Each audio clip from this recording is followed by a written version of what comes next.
तक सभी पे भारी पड़ा है। तो एनडीए क्या चीज है भाई?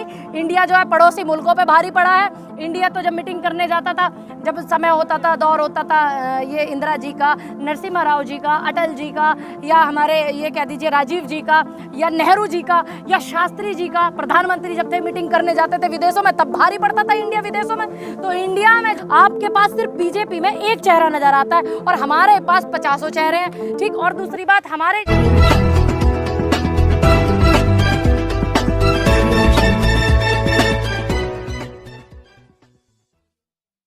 Make in India, Khelo India, Jio India, मरो इंडिया, है ना, सब पूरा इंडिया इंडिया होता तो तब तुम लोगों को नहीं दिक्कत होती थी ना, तब इन लोगों को दिक्कत होती थी जो आज बैठ करके इंडिया वर्सेस एनडीए डिबेट कर रहे हैं। और अच्छी बात है ना, जुड़ेगा इंडिया तभी तो जीतेगा इंडिया। भारत जोड़ो से इंडिया जुड़ा, देश जुड़ा, भाईचारा बना।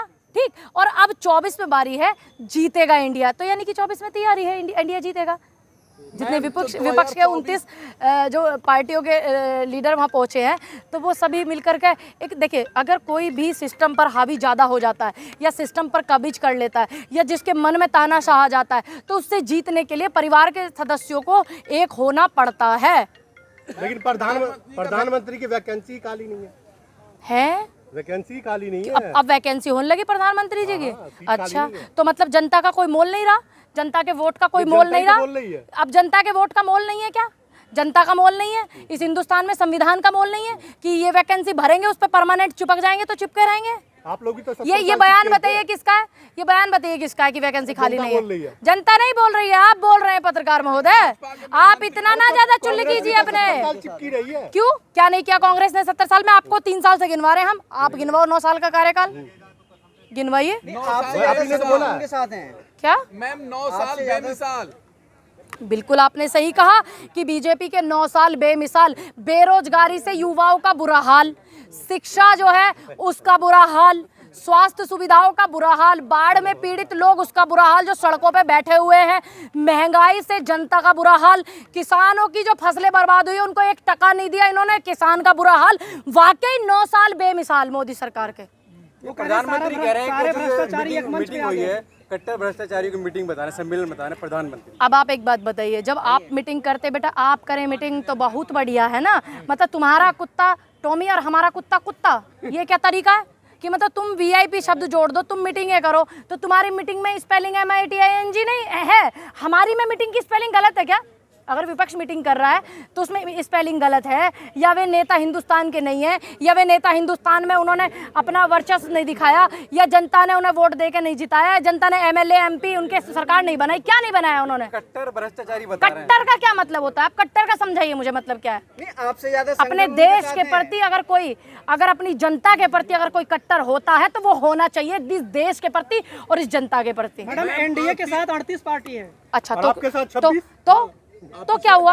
अब आप डिटेल निकालिए, अब आप फिर से डिटेल निकालना। ये पटना की जो हुई थी मीटिंग, उसके बाद की जो डिटेल अब जो अभी हुई है बेंगलोर में, अब उसके बाद की अब फिर डिटेल निकाला। अभी तीसरा मंच जब लगेगा फिर उसके बाद की डिटेल निकालना। 24 में अभी टाइम है बाबू। बीजेपी वाले तब तक न जानी कहाँ क्या होल है, कुछ नहीं पता। ये देश है भारत, मैडम इसमें बहुत कुछ होता है। देखिए, इंडिया तो आज तक सभी पे भारी पड़ा है।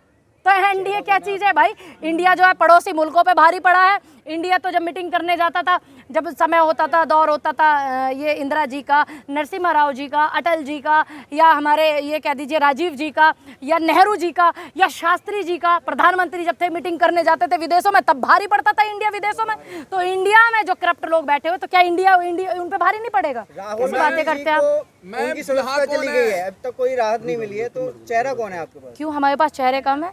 क्या हमारे पास प्रियंका जी नहीं है, मल्लिकार्जुन खड़गे नहीं है, या और इतने सारे लोग हैं हमारे देश में? सुरजेवाला जी हैं, और हमारे साउथ में KC वेणुगोपाल जी भी हैं, महिलाओं में भी हैं, प्रियंका गांधी भी हैं। कौन हमारे पास चेहरा नहीं है?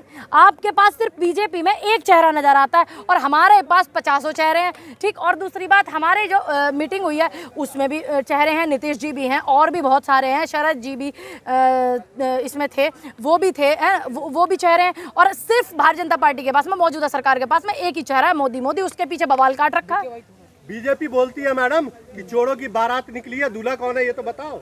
अच्छा, जब विपक्ष को छोड़ो की बात बोल रहे हैं। ये विपक्ष का सम्मान है आज की सरकार में कि विपक्ष को ये चोर बोलते हैं, खुद चोरी करके भ्रष्टाचार करके पदों पे बैठे हुए हैं। ब्रजभूषण को जब दिल्ली पुलिस ने कहा कि इसने पीड़िता को धमकाया है, इसलिए उन्होंने वो रिपोर्ट अपनी वापस लिया, उसके बावजूद भी ब्रजभूषण को जमानत दी जाती। तो चोर ऐसे लोग होते हैं। ये भाजपा जो है सम्मान करती है विपक्ष का, और जब विपक्ष का सम्मान कांग्रेस के ज़माने में होता था, जब हमारा डेलीगेशन गया था हिंदुस्तान से, पूर्ण बहुमत की सरकार कांग्रेस की बनी थी, तो हमारे सबसे बड़े कवि कुल वंश के पंडित अटल बिहारी वाजपेयी जी जो भाजपा में थे, उनको भेजा था वहां पर अपनी बात रखने के लिए कि सबसे अच्छे वक्ता हैं। तो ये कांग्रेस की विचारधारा थी विपक्ष के प्रति।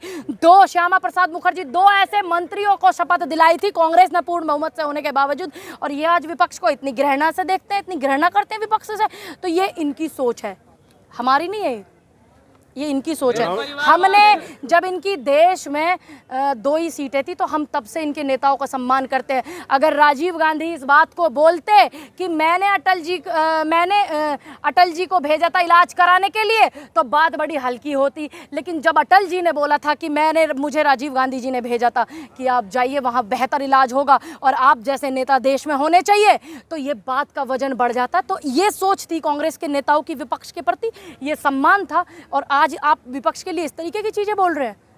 ग्राउंड में जाकर के देखिए, मोदी हो रहा है। आपने देखा? हाँ, मैंने देखा। आप गए? जहां मैं जाती हूँ आप वहां गए? मैं गांव में घूमती हूँ, आप गांव में नहीं घूमते हो। अब जब आप बीजेपी के ऑफिस के बाहर ही वीडियो बनाओगे तो मोदी होगा ना बाबा, है कि नहीं? कांग्रेस के ऑफिस के बाहर बना के बताऊं? नहीं, बनाइए। अगर वो इतने सारे कार्यकर्ता सारे राहुल जी करेंगे। अच्छा, एक बात बताइए, जब कोई प्रधानमंत्री का चेहरा ही नहीं है, आपको कैसे लगता है कि 24 आप लोग जीत जाएंगे? किसने कहा आपके पास? मैंने अभी 7-8 नाम गिनवाए, कम है क्या? आपके पास बीजेपी में एक चेहरा है और आप एक को उठाए फिर रहे हो। ये सामने निकल के नहीं आप उठा के एक को उठाए फिर रहे हो, और हमारे पास 7-8 चेहरे हैं। जिसको दिल करेगा बना देगी पार्टी। क्यों एक क्यों बताएं? ये तय करेगी पार्टी। अभी इंडिया बना है, वो तय करेगा। हम कौन होते हैं ये तय करने वाले? नीतीश कुमार का नाम लेते हैं, नीतीश कुमार मना कर रहे हैं। देखिए, अच्छी बात है। मैंने पहले भी बोला था कि त्याग हो सकता है, त्याग कांग्रेस को करना पड़े, हो सकता है नीतीश कुमार जी को करना पड़े, हो सकता है प्रियंका जी को करना पड़े, हो सकता है सोनिया जी को करना पड़े, हो सकता है सुरजेवाला जी को करना पड़े, केसी वेन्यू जी को करना पड़े, खड़गे जी को करना पड़े। त्याग बहुत जरूरी, इस समय त्याग की जरूरत है। और मैं उनका ये बड़प्पन कहूंगी कि उन्होंने अगर ऐसा बोला तो ये बहुत सही बोला है। राहुल गांधी प्रधानमंत्री के रेस में नहीं है? क्यों नहीं है? रेस में है वो। क्यों? अभी एक बात बताइए, जब वो अभी चुनाव ही नहीं लड़ सकते, कोर्ट इतना सिस्टम चल रहा है। राहुल गांधी जी का अपना मत नहीं है चुनाव लड़के प्रधानमंत्री बनने का। अगर उनको बनना होता तो 2 बार सरकार उनकी अभी थी 14 से पहले, तो वो बन सकते थे, बड़े बड़े मंत्रालय ले सकते थे, जैसे आज देश के प्रधानमंत्री ने अपने कब्जे में बड़े बड़े मंत्रालय किए हुए, उन्होंने नहीं किए। हाँ, तो अच्छी बात है। इस देश में इतना वर्ल्ड का 8वें नंबर का पढ़ा लिखा इंसान बेरोजगार घूम रहा है, तो आप और तुम और हम क्या है फिर? क्यों? आप चेक कीजिए डाटा। आपको नहीं आता? आप चेक कीजिए, गूगल कीजिए, अभी कीजिए, आप कीजिए गूगल, अभी कीजिए, गूगल कीजिए। गूगल नहीं है, फोन चलाते हो आप, फोन चलाते हो। वर्ल्ड का 7वें नंबर का पढ़ा लिखा इंसान है, चेक कीजिए। अब 7वें का 7 बोला मैंने, आप चेक कीजिए अभी वर्ल्ड का। आप चेक कीजिए, गूगल कीजिए, सारी डिटेल्स चेक कीजिए, तब मुझसे इस विषय में बहस करना। अब कांग्रेस की स्मृति ईरानी है वो उस समय की थी डिग्री उनकी, जब हिंदुस्तान के अंदर ये कोर्स नहीं था। मोदी जी की डिग्री उस समय की है। कांग्रेस की स्मृति ईरानी है क्या? मैं पूनम पंडित हूँ, गौर से देख लीजिए। मेरा चेहरा भी नहीं, मेरा चेहरा भी नहीं मिलता है। और कैसे कपड़े वैसे ही। देखिए, मेरे आंखों में इन्फेक्शन हो रखा है, आप लोगों को कोई प्रॉब्लम ना हो इसलिए मैंने ये लगाया हुआ। मैम, संबित पात्रा कहते हैं राहुल गांधी खाली है, इसीलिए कभी खेतों में कभी कहाँ घूम रहे हैं। तो भाई एक बात बताइए, जो आम नागरिक है, अच्छी बात है, जनता के पास एक इतना अच्छे परिवार से, एक शहीद परिवार से, और सांसद रह चुके इतनी बार के, और वो लोगों के बीच में है, किसानों के बीच में, तकलीफ क्या है? उनसे सवाल क्यों? राहुल गांधी प्रधानमंत्री है क्या, मुख्यमंत्री है क्या, सांसद है क्या, कोई मंत्री है क्या? नहीं ना, एक आम नागरिक है, देश में कहीं भी घूमे। तुम्हें क्या तकलीफ है? तुम अपनी तकलीफ बताइए। क्यों जाते हैं? अच्छी बात है, जाना चाहिए। जनता की समस्या हमसे तो बता रहे हैं कि हरियाणा में महिला जो इस तरीके से काम कर रही हैं, इस तरीके की समस्या हम लोग नहीं कलेक्ट कर पाते, तो उनके माध्यम से तुम्हें भी मिलती है जानकारी। या वोट जोड़ने का तरीका है, इससे पहले तो कभी नहीं किया। पहले क्यों? पहले राजीव जी भी खूब जाते थे, राहुल गांधी की बात इंदिरा जी भी खूब जाती थी।